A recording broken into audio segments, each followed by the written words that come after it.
Olá a todos. Neste tutorial vamos explorar o Notebook LM, uma ferramenta inovadora da Google que pode elevar a forma como alunos e professores interagem com a informação. O Notebook LM permite organizar notas, gerar resumos, fazer perguntas sobre os seus documentos e muito mais. Tudo num só lugar, portanto imaginem ter um assistente de aprendizagem inteligente sempre à mão. Nós podemos aceder ao Notebook LM digitando na barra do URL notebook klm.google ou então fazer uma pesquisa por Notebook LM num dos motores de pesquisa mais comuns. Chegados a esta página, clicar aqui em tentar o Notebook e somos convidados então a criar o nosso primeiro bloco de notas, se é a primeira vez que acedemos cá. Está bem?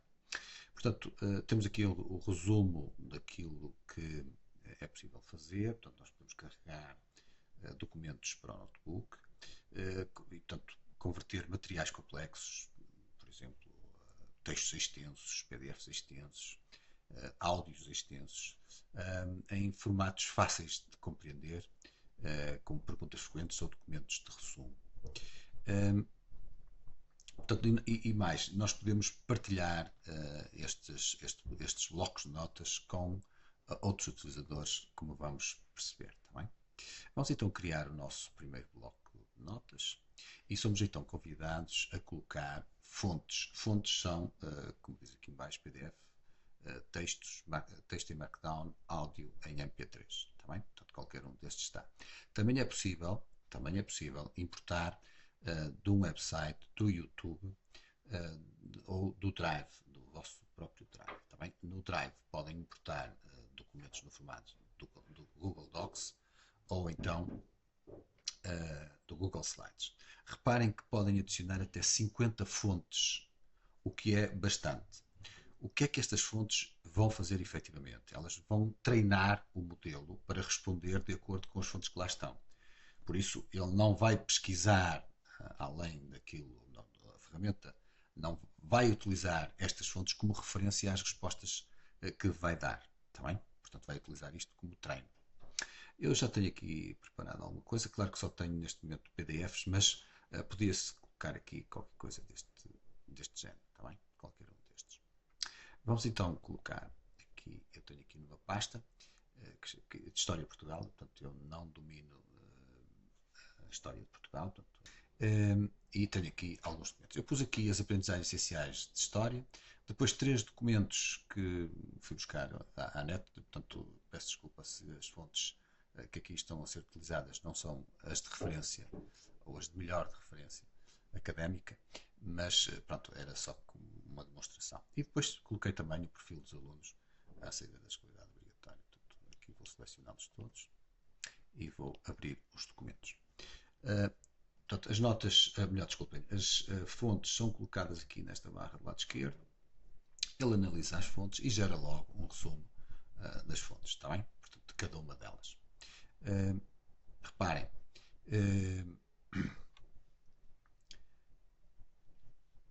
se vocês clicarem numa das fontes, agora já carregou todas, vamos clicar aqui e nós temos o guia de fontes, em que ele gera logo quais são os tópicos principais e faz um resumo de cada uma das fontes, está bem? Portanto, aqui, se eu for aqui ao perfil dos alunos,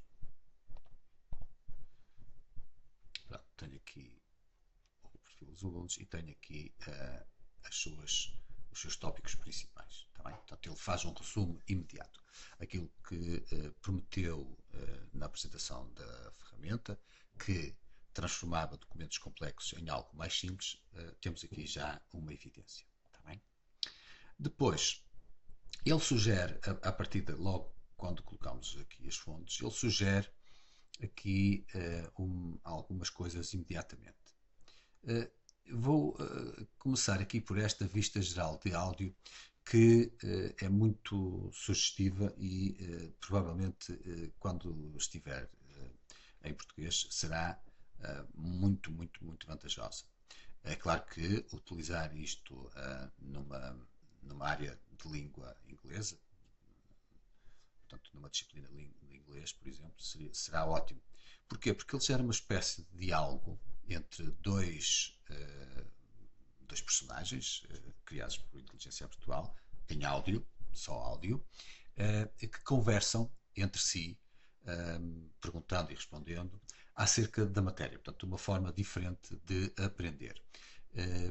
Infelizmente só temos isto em inglês, portanto, mas clicando aqui, ele ia demorar algum tempo a gerar o diálogo, mas é interessante e pode, por exemplo, servir como podcast, um professor disponibilizar este podcast para os seus alunos como forma diferente de ter um material, um resumo, uma abordagem de um tema mais interessante do que a própria leitura.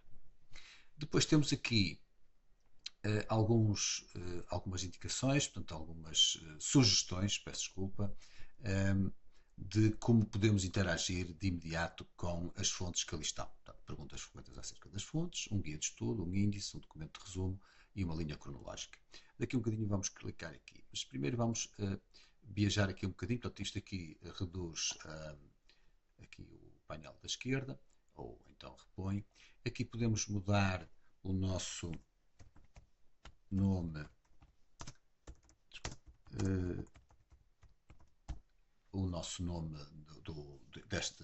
deste bloco de notas, e uma coisa bastante interessante, que é a possibilidade de podermos partilhar isto com outros utilizadores. Portanto, quer para visualizar, quer para partilhar e interagir mesmo. Portanto, as pessoas podem ser, portanto, o utilizador será o proprietário e depois poderá haver outros utilizadores que podem ajudar colaborativamente na construção de notas aqui dentro do Notebook LM.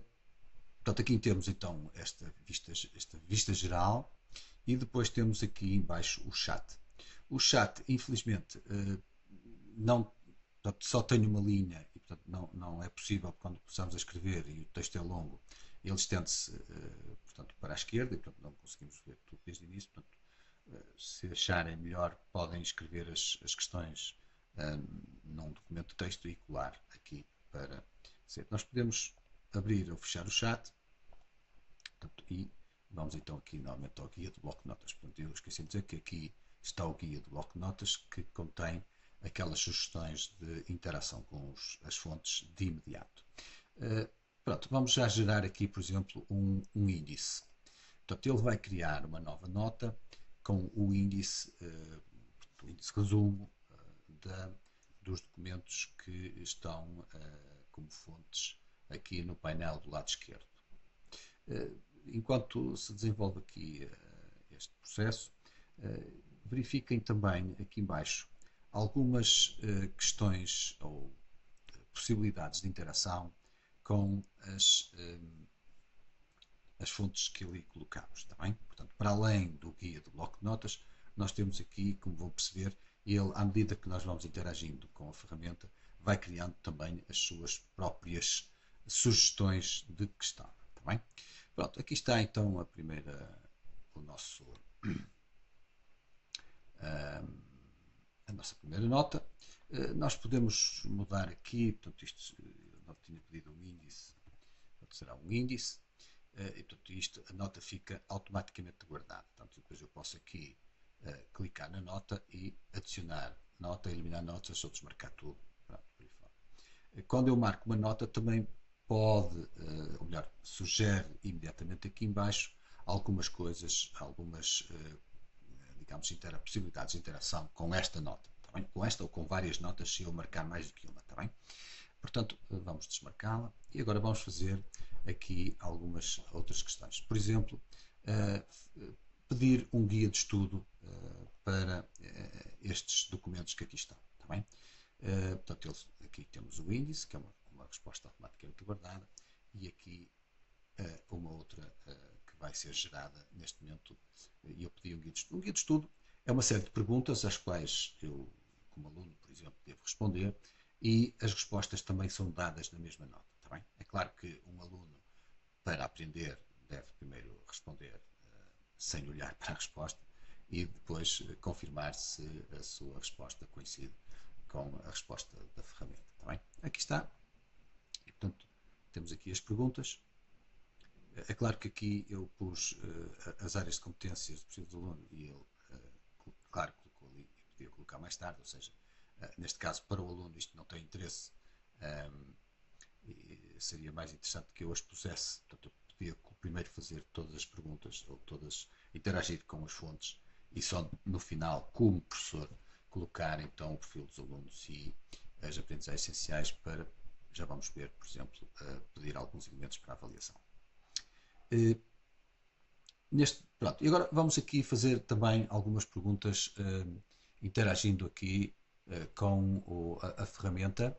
Eu já tenho aqui algumas perguntas concebidas, por exemplo, esta aqui que diz quais as principais, como estão a ver, à medida que vão escrevendo, o texto vai entrando ali para baixo, mas eu posso fazer isto.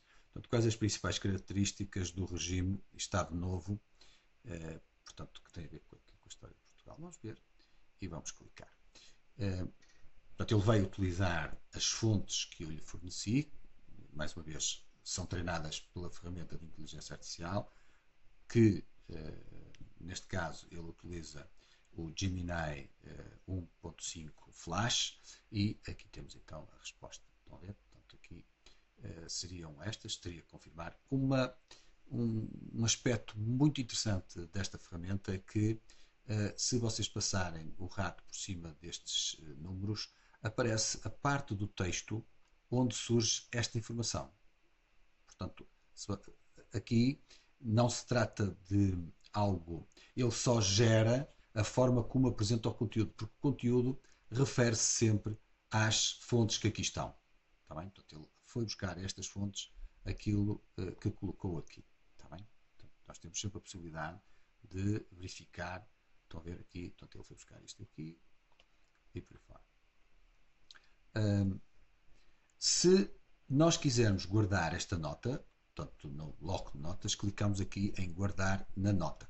Tá bem? Se não guardarmos, fecharmos a ferramenta e abrirmos novamente, o chat não tem histórico, portanto, não fica guardado. Tá bem? Portanto, nós devemos guardar aqui e, portanto, nova nota guardada.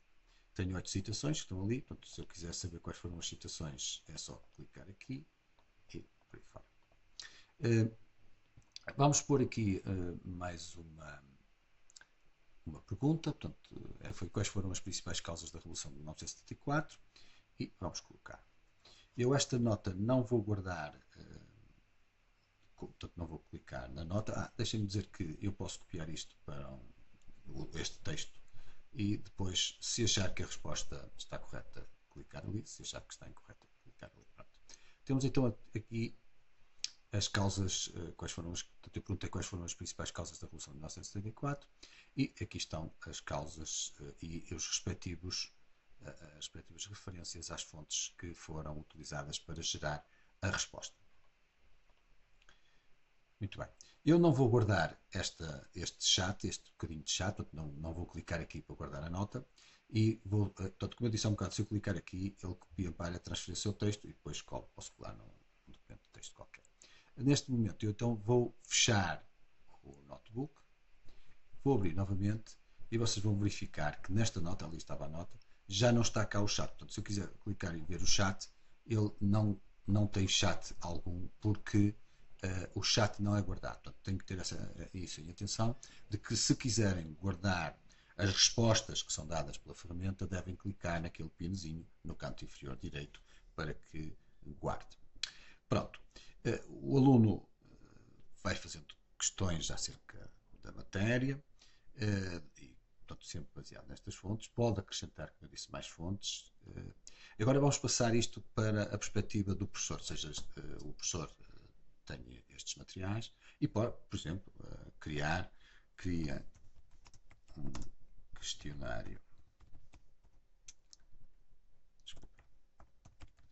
de avaliação de conhecimentos para alunos do 11º ano com, sei lá, 10 questões, 5 de resposta rápida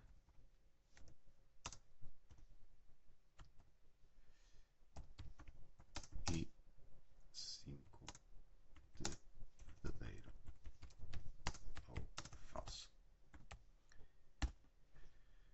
eles tinham ali um pequeno erro. A questão está mal escrito. Ok, vamos lá ver. Portanto, eu devia também ter ali no pronto, na instrução, devia ter dito que deveria considerar as aprendizagens essenciais dos alunos. Pronto, aqui está. Portanto, um questionário para a história, qual o nome do documento legal por aí fora, depois verdadeiro ou falso, portanto, cá estão as notas outra vez. Eu poderia ser um bocadinho mais explícito, dizendo que se devia basear nas aprendizagens essenciais. Posso reescrever a pergunta. Aqui vou copiar e vou colocar aqui, tendo como referência.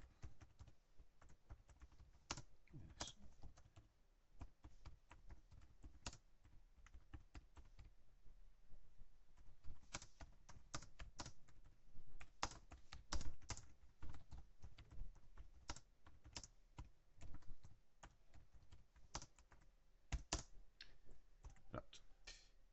Tenho que andar para trás para ver se parece meter ali um maiúsculo a mais, mas cá está. Ok, vamos então ver se. Pronto, aqui esta instrução estaria mais contextualizada. O contexto é sempre importante, aqui neste caso. E, portanto, não sei se será muito diferente ou não, mas temos também aqui temos a mesma aqui a possibilidade de resposta. Também podemos, por exemplo, criar uma rubrica de avaliação. Colocando então esta instrução, que vou passar a ler, tendo como referência as competências do perfil do aluno à saída da escolaridade obrigatória e as aprendizagens essenciais para o 11º ano de História A, cria uma rubrica de avaliação para um trabalho de projeto sobre o Estado Novo, com 4 critérios e 5 níveis de desempenho com os respectivos descritores, incluindo a apresentação e defesa do trabalho. Utiliza o formato de tabela com os níveis de desempenho por ordem decrescente, da esquerda para a direita, formulados qualitativamente e utilizando, ficaria melhor aqui, mas tudo bem, utilizando designações criativas com referência ao tema. Pronto, e então ele apresenta aqui, portanto, em vez de colocar como, nós podíamos pôr aqui os perfis 1, 5, 4, 3, 2, 1, pronto, mas se calhar assim, como, por exemplo, em termos de avaliação formativa, eventualmente estas designações, por analogia, digo eu, seriam entendidas pelos alunos e, portanto, mas aqui, portanto, julgo que aqui a criatividade foi ao contrário, porque o Estado Novo Consagrado não é aquilo que nós desejamos, mas pronto, teríamos que reformular, portanto, dando a indicação provavelmente que o Estado Novo não era uma coisa lá muito boa. Pronto, mas temos então aqui os descritores. Claro que um dos requisitos fundamentais para a utilização da inteligência artificial pelos humanos é a sua capacidade crítica, a capacidade crítica dos humanos. E por isso, uma leitura exaustiva e crítica destes materiais deve ser sempre feita antes de apresentar aos alunos. Está bem? E mesmo os alunos, e incentivar os alunos para que tenham esse espírito crítico. Aliás, uma das competências do perfil do aluno à saída da escolaridade obrigatória, o espírito crítico. Portanto, devemos sempre recomendar essa leitura exaustiva, não apresentar as coisas por apresentar, e depois isto, como disse no início, é para elevar e não para substituir a aprendizagem. Tá bem? Portanto, estas ferramentas devem ser utilizadas numa perspectiva de melhorar as nossas aprendizagens e não de substituir a aprendizagem. Portanto, de enganar o professor, de fazer batota, isto não. Tá bem? E, portanto, temos aqui os critérios. Eu agora, neste momento, não vou analisar, mas pronto, já temos pelo menos aqui uma base de trabalho que nos permite, portanto, aliás, ele tem aqui embaixo as equivalências e, portanto, que já nos permite, a partir desta base, trabalhar esta rubrica de forma portanto, menos dolorosa, digamos assim. Portanto, não se esqueçam de guardar na nota para depois ela poder estar aqui aqui em cima a rubrica de avaliação, está bem? Claro que depois aqui o melhor era terem copiado antes, porque depois já não vai ser possível copiar diretamente, por exemplo, a um documento de texto. Portanto, quando ela estiver no chat ainda é possível copiar, claro que aqui terão que copiar parte a parte, fica guardada, mas não fica com aquelas possibilidades que descrevemos anteriormente. Pronto, fica aqui uma apresentação bastante superficial da ferramenta, mas julgo que já dará para começarem a dar os primeiros passos utilizando-a com propósito nas vossas tarefas, quer como aluno, quer como professor.